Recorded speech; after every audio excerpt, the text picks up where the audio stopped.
Alright, you're probably asking why am I making this video? Well, there's no exciting answer for that, other than I was bored.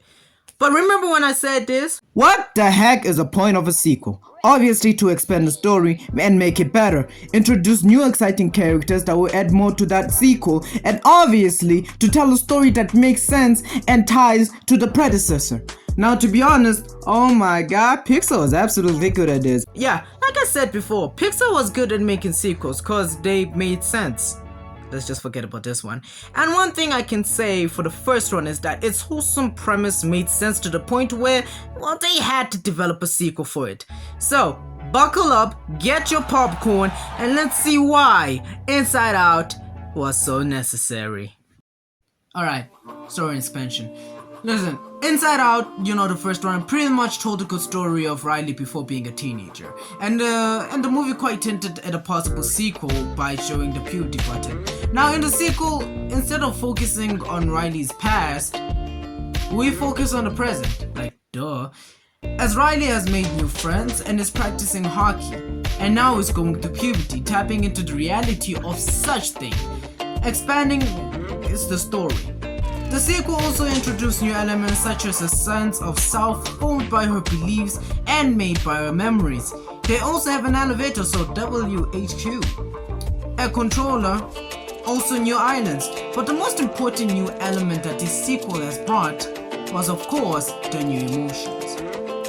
All these make up for, expanding not only the cast members, but also the story, as there is more to tell with these elements that serve as a breath of fresh air for the sequel. Characters. Now in sequels, the job of a sequel is basically to introduce new characters, even though it's not a need, and to further develop the already existing characters' arcs. And in Inside Out 2, oh man, it delivered. By continuing the concept of the first one, introducing new characters such as anxiety, envy, embarrassment, and finally, IDC, or nonchalant, or boredom.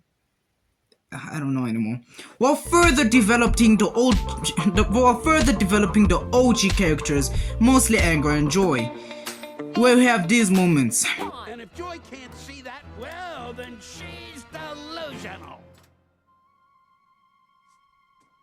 Delusional? Of course I'm delusional! Do you know how hard it is to stay positive all the time when all you folks do is complain, complain, complain? In the future. But if you let that stop you, we might as well lie down and give up now. Well, actually, that does sound kind of nice. Ow! Come on. This moment showed that both anger and joy can break character, and showed that they are not only emotions but also have human qualities, which I find it weird, but hey, it's Pixar we're talking about. So on the other hand, for the new emotions, we have anxiety. She's an orange, stressful, like too much.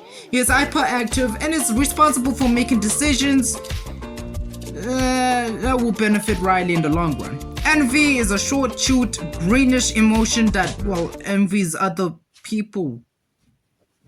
Embarrassment is a huge pink, quiet emotion that is responsible for making Riley feel, well, embarrassed. And finally, boredom. She really confuses me a lot.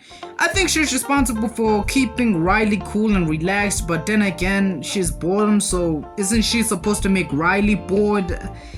Anyway, she's the only emotion with the controller, which points out for technical advantage?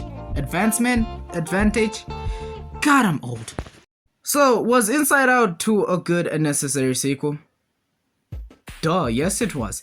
Because, to be honest, it furthers the plot that the original had about accepting new emotions.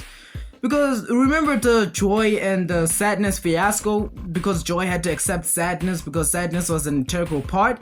Well, think of it as a copy and paste. Because here, even though the plot is a little bit different, just like, let's say, the plot, because of the new groups of emotions, try to control Riley's future by, building her a new sense of self, not knowing that they are directly affecting her and the relationships. While, to be honest, on the other hand, Joy is doing the typical Joy thing as she's trying to think about Riley's happiness. Thus, her and her crew need to, well, go to the back of the mind in order to get her old sense of self back, which, to be honest, when they got back to HU, that was all in vain, as her old sense of self, you know, Riley's, wasn't able to align with the meaning because of her beliefs being all messed up due to the OG Emotions plan.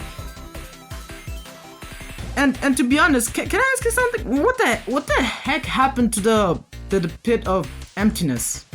What pit? Was it the pit of the forgotten? The pit of forgotten. I don't know the name for it, but it's basically the pit where Bing Bong died. What happened to it? Like, for real? Like, what happened? Did they replace it with the belief system or something? Also, what happened to Riley's model? Because you're not. Never mind. I'm asking too much questions. Listen. The point is, it brings awareness to the ups and downs of puberty, or at least I can say it explores it. The changes inside and out Riley's body, no pun intended, if that was a pun. And like I said in the previous video, it encourages us to embrace emotions, even though they are quite messier than the others, like really messy.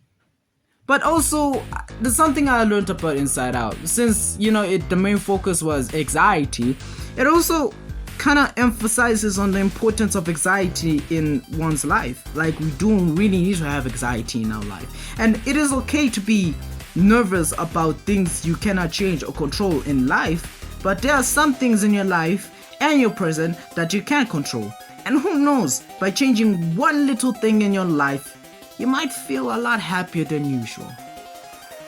And who knows, the future is unpredictable, so I think what you should do, just focus on the present and try as hard as you can to make a better future from that present.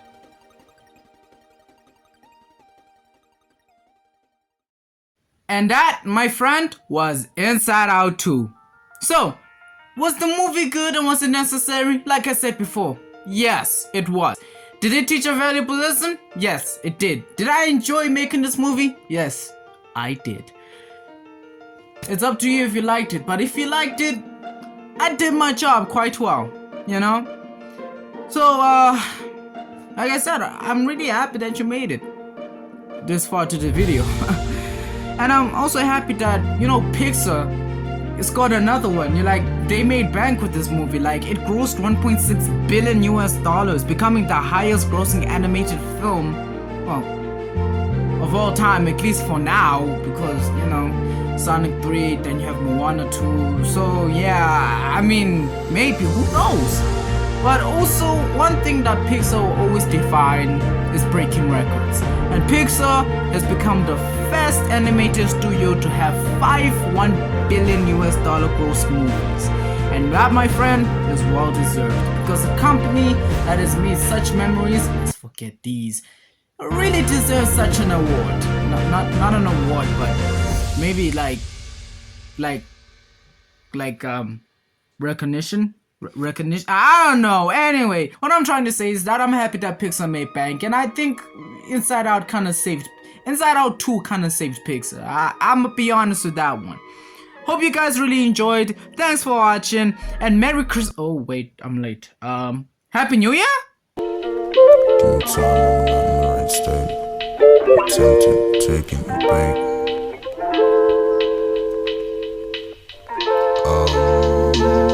Give me time, I'm not in the right state. I'm tempted, I'm taking the bait. I don't wanna, but I gotta make you wait. I'm getting better and better, soon